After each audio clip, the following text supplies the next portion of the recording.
Friends, ഞാൻ ഇന്ന് പറയാൻ പോകുന്നത് SME കുറിച്ചും പിന്നെ SEM കുറിച്ച് ആണ്.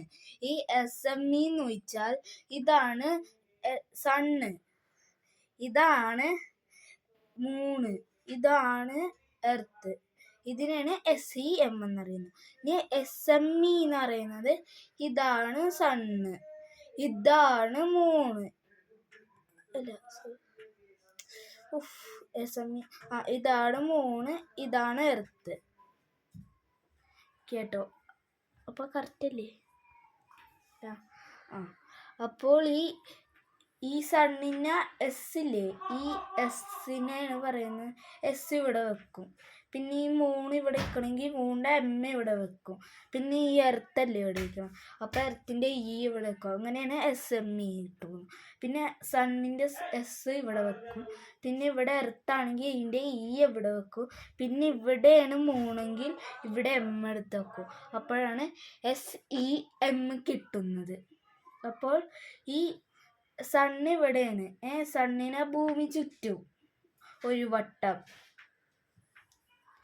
അപ്പൊ ഈ മൂൺ എർത്തിനെ ചുറ്റും. ഇപ്പോൾ ഇതാണ് എർത്തെന്ന് വെച്ചോ, ഇതാണ് ഇതാണ് എർത്തെന്ന് വെച്ചോ, ഇതാണ് മൂൺ. ഇവിടെ നിൽക്കണം.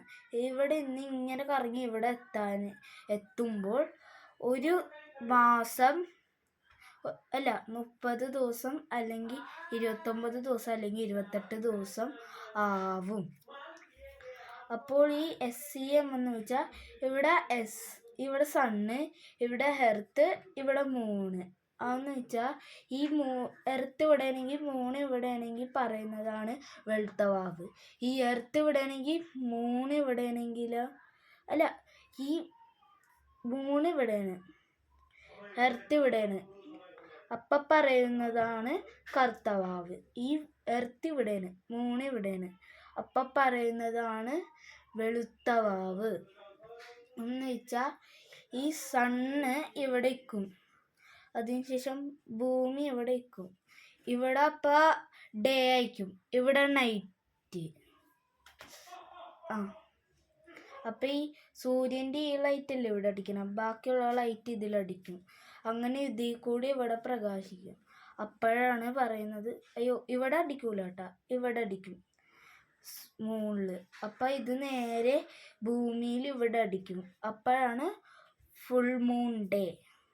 പിന്നെ കർത്തവാവ് ആവുമ്പോഴാണ് പറയുന്ന ന്യൂ മൂൺ ഡേ. കഴിഞ്ഞു. Thanks for watching.